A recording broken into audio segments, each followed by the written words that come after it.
Let's head back to the voicemail of Truth and Reason. Everybody keeps writing in about Sanders, when they're going to play him, when they're going to do this. Only the Browns are going to screw it up. I mean, eventually you'd have to look and see what the guy's got with the draft coming up. But who knows? You can't get an answer out of our coach. He doesn't know what's going on. And maybe he is holding them back. Maybe not. Maybe he's lying. Maybe not. Well, he can join the I don't feel like playing list. It's a business decision list. Why not? Everybody else on our team does that. It's not like the coach is going to question it or look at anything like that. Just whatever. As always, appreciate all of the voicemails. Lance, I don't know that anybody that could play has made business decisions to not play. I would push back. The team has not quit. I would agree they're maybe not as talented as you would like. And people are going to get sick of me saying this. Shedeur has to earn the reps. The Browns know what they have in Shedeur Sanders more so than anybody. They're seeing him day in and day out.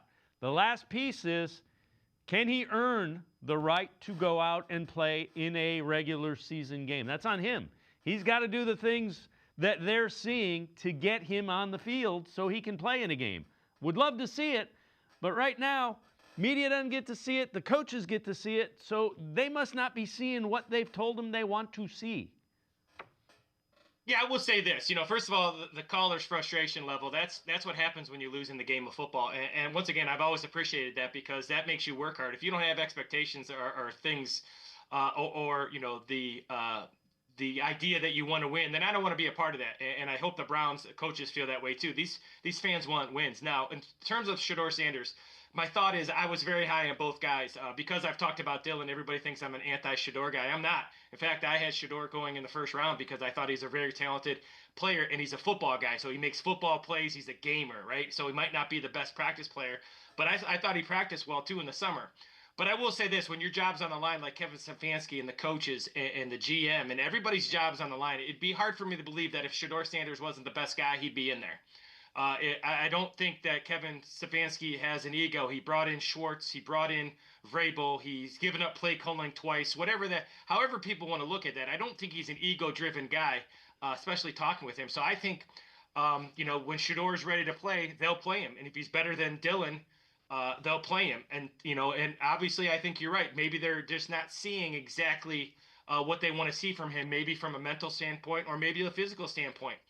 He will get his shot, and the more he can wait and learn, the better he'll play when he gets in. But right now, once again, I just find it hard to believe that if he's the best guy, I will say this. If he was the best guy, he would be in there right now. And maybe he will be the best guy, but right now he's not. Well, the other thing is once he gets in, you're going to have to tweak things around his skill set. His skill set isn't the same as Dylan Gabriel's. So they have to tweak. There's plays in the playbook. I'm not saying they're changing the playbook, but their style of play has to reflect what the Shedeur Sanders does well.